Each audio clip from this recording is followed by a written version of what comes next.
Hashamaa harka fuudhee hordoftoota keenya jirtu fayyaa keessanii baga nagaa fayyaa taatanii dhugumatti micayyoon kun waan ishiin haasoftu dhugaa wajjumaan dhageenya jechuudha.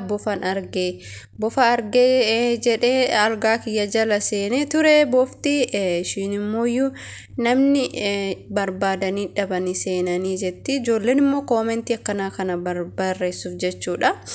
Koomentiin kun maal jedhaa Raammoo mana qulleessi Raammoon mana qulqullina dhabe keessa yaa'a jettee ni jirti jechuudha. Raammoon akkana bakka hundaayyuu hin jira jechuudha. Qulqullinnaa fi miti kan inni deemu qulqullinnaa fi miti kan inni deemu jechuudha. Mee afaanuma ishiitirraa hodoo waa dhageenye gaariidha jechuudha.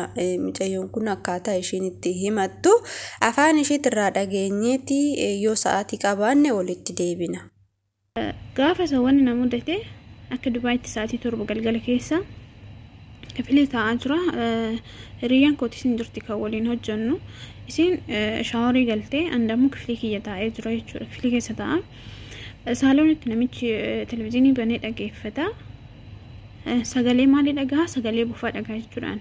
Sagalee bofaa nan dhagahaa. Sagalee bofaa kana dhagahee maaliin minaamin jedhe achi keessa televezyiinii keessa namicha tulaalaa jira minaamin jedhe zim jedhe. Garuu giraana gabbaanaa sagalee isaa baay'eedha wallahi. Inna zoor jedhee utalallaalu uummata kan jiran namoota kan argu jechuudha. Maabiraatiin naameera garuu maabiraatiin saaloonii waan ifuuf kifilii kenna keessatti waan wanni jedhuuf hin banamne kifilii kennatti waan sin garramu jechuudha. Inna akkanumatti silkii osoo gorgoru silkii kanallee bakka sagalee isaa baay'ee tokko wanni jennaan silkii lafa kaa'ee zim jedhee taa'a jechuudha. زم جريتها أما اللي زور وتجر والله أقسم بالله والله أبلي وانكية زور وتجر إبابي والله أنا رجعك يعني اللي هرجين بيكو نقدمين اللي بيكو بوفني حكنت نجنا وتجربه نلين نرى اللي مبالي أكنو متنتا ميلك يسكن والله سوقافة سوي ميلك يرب هي وسوقكم تايجر وسنرب هيتي والله سواك ربي في ديتي قافساني أنا هنا فطوري ربي أنا في متي أنا في مدي كفيدي قالوا فتانا على سني قالي إن زور جدو ترى لو كانت نجنا وتدربنا نرجع ننيجي يجود ننيجي وتأيو نمشي دمو مالتاتي منامنا نجري نيتي قبادرا نجولي ولين وتواميسي نفتو أنا في مبيكو جدود أكنت تنتقدقدما نعم جايون ريان كوتشين جرت شاورو جرتي سين اللي مالتها تمرامين جرتي باية ونيت عندهم وفين بيكو